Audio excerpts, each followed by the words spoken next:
پیش قدمی اور فتوحات کی شکل بگولے کی سی بنتی ہے۔ اس ایک ہی حملے میں اسے کئی بار دریائے گنگا اور جمنا عبور کرنے پڑے تھے۔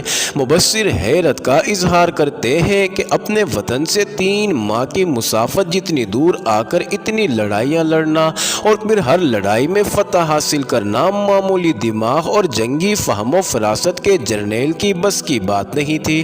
ناظرین، مترا بہت بڑا شکار تھا جسے سلطان مار چکا تھا۔ ہندوستان کے اتنے بڑے بت خانے میں اذانیں گونج رہی تھی۔ ناظرین، سلطان نے فوج کو مترا میں آرام اور تنظیم کے لیے روک لیا۔ اسے اب قنوج کی طرف پیش قدمی کرنا تھی۔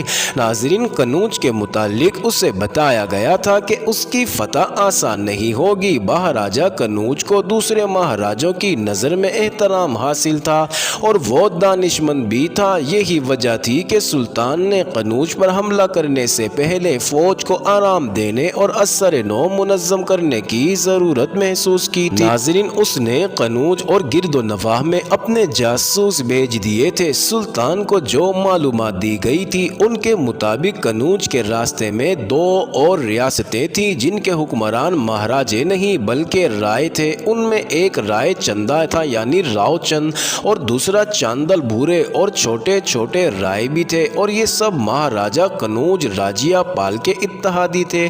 ناظرین، جاسوسوں نے جن مقامی بندوں کو اپنا ایجنٹ بنایا تھا ان کی زبانی پتہ چلا تھا کہ لاہور کا راجہ بھیم پال بھی یہیں کہیں موجود تھا اور وہ یہاں کے مہاراجوں کو سلطان محمود غزنوی کے خلاف متحد کرتا پھر رہا تھا۔ وہ خود تو سلطان کے سامنے نہیں آ سکتا تھا کیونکہ وہ سلطان کا باج گزار تھا۔ اس نے سلطان کے ساتھ جنگ نہ کرنے اور سلطان کی ہر ممکن مدد کرنے کا وعدہ بھی کر رکھا تھا۔ سلطان نے اسے ڈھونڈنے اور اگر ممکن ہو تو پکڑ کر لانے کے لیے اپنے آدمی بھیج رکھے تھے، مگر اس کا کہیں سراغ نہیں مل رہا تھا۔ ناظرین، لاہور کا راجہ بھیم پال انند پال کا بیٹا تھا اور سکھ پال کا ستیلا بھائی تھا کہ انند پال کے والد راجہ جے پال کو سلطان محمود غزنوی کے والد سبکتگین نے بھی شکست دی تھی۔ پھر سلطان محمود غزنوی نے بھی شکست دی اور گرفتار کیا اور تاوان ادا کر کے رہا ہوا تھا اور سلطان کا باج گزار بنے رہنے کا معاہدہ بھی کیا تھا اور پھر واپس لاہور آ کر خودکشی بھی کر لی۔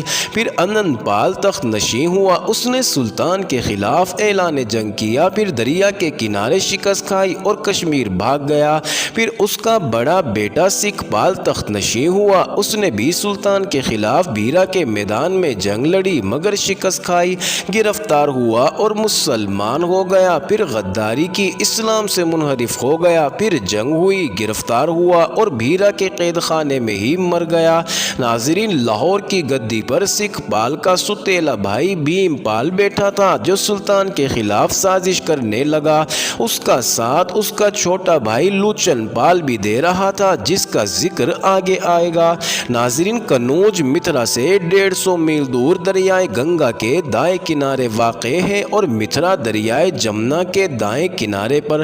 اس طرح محمود غزنوی کو 2 دریا عبور کرنے تھے، مگر راستے میں جو قلعوں میں رائے یعنی راؤ رانے راجپوت بیٹھے تھے انہیں بھی تہ و تیغ کرنا ضروری تھا، ورنہ قنوج کو محاصرے میں لینے کی صورت میں یہ سب سلطان کے عقب پر حملہ کر سکتے تھے۔ ناظرین، سلطان پیش قدمی جلدی اور تیزی سے کرنا چاہتا تھا تاکہ قنوج کا دفاع زیادہ مستحکم نہ ہونے پائے۔ راستے میں جمنا کے بائیں کنارے پر ایک منج نام کا ایک مضبوط قلعہ اور چھوٹی سی ریاست تھی جو منج کہلاتی تھی۔ ناظرین، اس زمانے میں یہ برہمنوں کے قلعے کے نام سے مشہور تھا۔ قنوج اور منج کا درمیانی فاصلہ صرف 27 میل تھا۔ منج ہندو راجپوتوں کا گڑھ تھا۔ یہ لوگ غیرت مند اور جنگ و جدل کے شیدائی تھے۔ ان کی عورتیں بھی بہادر اور ہر قسم کی قربانی دینے والی تھی۔ مہاراجہ قنوج کو منج راجپوتوں پر بڑا اعتماد تھا۔ اس نے ان کے ساتھ دوستی اور جنگی تعاون کا معاہدہ کر رکھا تھا۔ ایک روز منج کے لوگ دریائے جمنا میں نہا رہے تھے۔ ناظرین، مردوں سے دور عورتیں بھی پانی میں اتری ہوئی تھی۔ ہندوؤں کے لیے صبح دریا میں نہانا مذہبی فریضہ کہلاتا ہے۔ منج کا قلعہ دریا کے عین کنارے پر واقع تھا۔ اچانک عورتوں کی چیخ و پکار بلند ہوئی اور وہ کنارے کی طرف بھاگی۔ مرد ان کی مدد کو دوڑے آئے۔ وہ سمجھے کہ دریا سے کوئی مگرمچھ یا کوئی اور آفت نکلی نکلی ہے مگر وہاں انہیں کچھ اور ہی نظر آیا۔ ناظرین، دریا میں لاشیں بہتی ہوئی آ رہی تھی اور پانی کا رنگ بھی بدلا ہوا تھا۔ پہلے انہیں چند ایک لاشیں نظر آئیں، پھر دریا جیسے لاشوں کا دریا بن گیا ہو۔ دریا پر جو پنڈت اور دیگر مذہب پرست لوگ تھے وہ ہاتھ جوڑ کر دو زانوں بیٹھ گئے اور بھجن الاپنے لگے۔ ان کے جسم کانپ رہے تھے اور ساتھ ان کے بھجن بھی کانپ رہے تھے۔ ناظرین، قلعے کی دیواروں پر سنتری کھڑے تھے۔ انہوں نے جب لاشوں کا انبار بہتا ہوا دیکھا تو ان کی حالت بھی غیر ہونے لگی۔ یہ راؤ رانے راجپوت کسی سے ڈرنے والے نہیں تھے، وہ زندہ لوگوں سے نہیں ڈرتے تھے۔ اتنی زیادہ تعداد میں لاشوں کا دریا میں بہتے ہوئے آنا ان کے لیے کسی غیبی آفت کا پتہ دے رہی۔ ناظرین، دریا سے جو پنڈت بھاگ آئے تھے انہوں نے مندر کی گھنٹیاں اور شنکھ بجانے شروع کر دیے۔ سارے شہر میں خوف ہراس پھیل گیا۔ رائے چند کو اطلاع ملی تو وہ دوڑتا ہوا قلعے کی دیوار پر چڑھ گیا۔ اس کے ساتھ اس کے افسر اور درباری بھی تھے۔ اس نے سب سے مخاطب ہو کر کہا کہ جانتے ہو یہ کیا ہے؟ یہ متھرا اور مہابن کے لوگوں کی لاشیں ہیں۔ کیا تم نے یہ خبر نہیں سنی ہے کہ غزنی والوں نے متھرا پر قبضہ کر کے وہاں کے تمام مندروں کو اجاڑ دیا ہے؟ قلعے کی دیوار سے اسے وہ لوگ بھاگتے ہوئے قلعے کی جانب آتے دکھائی دے رہے تھے جو دریا میں نہا رہے تھے کہ لاشوں کو دیکھ کر قلعے کی جانب بھاگے تھے۔ رائے چند نے کہا کہ دیکھو، ان بزدلوں کو لاشوں سے ڈر کر بھاگے چلے آ رہے ہیں۔ انہیں نہیں معلوم کہ یوں بزدلی دکھائی تو ہم سب کی لاشیں اسی طرح دریا میں بہیں گی اور ہماری عورتیں مسلمانوں کے قبضے میں ہوں گی۔ مندر کی گھنٹیاں، گھڑیال اور شنکھوں کی آوازیں اور زیادہ بلند ہو گئی تھی اور اب لوگ گلیوں میں بھی اونچی آواز سے ہرے رام ہرے کرشن کا بھجن گانے لگے تھے۔ ناظرین، عورتیں بھی گلیوں میں نکل آئی تھیں۔ یہ سب شور و غوغا مل کر بڑا ہی خوفناک منظر پیش کرنے لگا تھا۔ ناظرین، رائے چند کے چہرے کا رنگ بدلنے لگا۔ آخر وہ پھٹ پڑا اور بولا، بند کرو یہ گھنٹیاں، شنکھ اور گھڑیال۔ شہر میں یہ کیا ماتم ہو رہا ہے؟ راجپوت کس کا ماتم کر رہے ہیں؟ سب پنڈتوں کو یہاں لے آؤ۔ رائے چند کے محافظ اور سپاہی دوڑ پڑے اور کچھ دیر بعد ہی شہر میں سناٹا چھا گیا۔ رائے چند نیچے چلا گیا اور اپنے عام کمرے میں جا بیٹھا۔ زیادہ وقت نہیں گزرا تھا کہ دو پنڈت آ گئے اور ان کے ساتھ ہی ایک اور آدمی کو بھی اندر لایا گیا جس کے کپڑے بھیگے ہوئے تھے اور اس کی سانسیں اکھڑی ہوئی تھی۔ رائے چند کو بتایا گیا کہ یہ آدمی دریا سے زندہ نکالا گیا ہے، لکڑی کے ایک شہتیر کے سہارے تیرتا ہوا آ رہا تھا۔ ناظرین، رائے چند نے اس آدمی سے کہا کہ سب کو بتاؤ کہ جن لاشوں کے ساتھ تم تیرتے ہوئے آئے ہو وہ کن لوگوں کی ہے۔ اس آدمی نے بتانا شروع کیا کہ یہ مہابن کی فوج کی لاشیں ہیں اور میں بھی مہابن کی فوج کا ہی آدمی ہوں۔ ہمیں بتایا گیا کہ غزنی کی فوج قلعے در قلعے فتح کرتی چلی آ رہی ہے اور اس کا رخ متھرا کی طرف ہے۔ آپ جانتے ہیں کہ مہابن کا جنگل کتنا گھنا اور کتنی دور دور تک پھیلا ہوا ہے۔ ہمارے مہاراجہ کول چند نے اپنی تمام فوج اس جنگل میں پھیلا دی، تیر اندازوں کو درختوں پر چڑھا دیا، ہاتھیوں کو ایک طرف قطار میں کھڑا کر دیا گیا کہ حکم ملتے ہی مسلمانوں پر چڑھ دوڑا دیے جائیں۔ مسلمانوں کی فوج کو اسی جنگل سے گزرنا تھا۔ پھر میں آپ کو بتا نہیں سکتا کہ کیا ہوا تھا۔ جنگل کے اندر مسلمانوں کی بہت تھوڑی سی فوج آئی۔ ہماری فوج نعرے لگانے لگی کہ ایک بھی مسلم کو زندہ نہ جانے دیا جائے، ان کی لاشیں متھرا کے مندر کے سامنے جلائیں گے۔ جنگل کے تین اطراف سے جیسے طوفان آ گیا ہو، پیچھے سے دائیں اور بائیں سے مسلمان ہم پر ٹوٹ پڑے۔ جن ہاتھیوں کو مسلمانوں پر چھوڑنا تھا وہ چنگارتے ہوئے ادھر ادھر دوڑ پڑے۔ درختوں پر جو ہمارے تیر انداز چھپ کر بیٹھے تھے وہ مسلمانوں کے تیر کھا کھا کر کٹی ہوئی ٹہنیوں کی طرح نیچے گرنے لگے۔ ان کے تیروں سے مسلمان بھی مرے لیکن وہ خود بھی زندہ نہ رہے۔ ہماری فوج بھاگ پڑی اور ان کے پیچھے پیچھے مسلمان جنگل کو صاف کرتے چلے آ رہے تھے۔ ایسا لگتا تھا کہ جیسے درخت جڑوں سے اکھڑ رہے ہیں۔ جمنا تھا، ہماری فوج جمنا میں کود پڑی، زخمی بھی دریا میں اتر گئے۔ مسلمان تیر انداز ہم پر کنارے سے تیر چلانے لگے اور ساتھ وہ گھوڑے کنارے پر دوڑاتے ہوئے ہم پر تیر برسانے لگے۔ دریا میں چیخوں اور واویلوں کے سوا کچھ سنائی نہ دیتا تھا۔ تیروں تیروں سے بچنے کے لیے جو ڈبکی لگاتے تھے وہ ڈوب جاتے تھے۔ مسلمان تیر اندازوں نے کسی کو بھی دوسرے کنارے پر جانے نہ دیا۔ میں ایک لکڑی کے تختے پر تیرتا ہوا آیا ہوں۔ بہت سے لوگ بہت دور جا کر دریا سے باہر نہ نکلے کہ مسلمان مار ڈالیں گے۔ یہاں پہنچ کر میں نے باہر نکلنے کی جرت کی۔ مجھے معلوم نہیں کہ مہابن میں ہمارے بعد کیا ہوا ہے۔ رائے چند نے گرج کر کہا کہ وہ میں بتاتا ہوں کہ تمہارے بعد مہابن میں کیا ہوا ہے۔ مجھے اطلاع مل چکی ہے کہ تمہارے راجہ کول چند نے عورتوں اور بچوں کے ساتھ خودکشی کر لی ہے۔ اس کے تمام ہاتھی اب مسلمانوں کے پاس ہیں اور غزنی کے سلطان نے متھرا کا بڑا مندر اور تمام چھوٹے مندر صاف کر دیے ہیں۔ وہاں کے لوگ اب شنکھ اور گھڑیال نہیں بلکہ اذانیں سنتے ہیں۔ دونوں پنڈتوں نے سن کر کہا، ہرے رام ہرے رام۔ پھر بڑا پنڈت بولا، ان ملیچ مسلمانوں پر ایسی آفت پڑے گی کہ ان کی ہڈیاں تک چیل کوے کتے کھا جائیں گے۔ کرشن واسدیوں کا قہر ان کے بچوں پر بھی پڑے گا۔ مہاراج ہر ہر مہادیو بہت بڑی قربانی مانگ رہے ہیں۔ اگر آپ قہر سے بچنا چاہتے ہیں تو آپ کو ایک کواری کی قربانی دینا پڑے گی۔ میں آپ کو مزید حساب لگا کر بتاؤں گا کہ مزید آپ کو کیا کیا کرنا پڑے گا۔ معزز ناظرین، یہ انٹرسٹنگ ویڈیو جاری ہے۔ اگلی ویڈیو قسط نمبر 55 میں دیکھنا مت بھولیے گا۔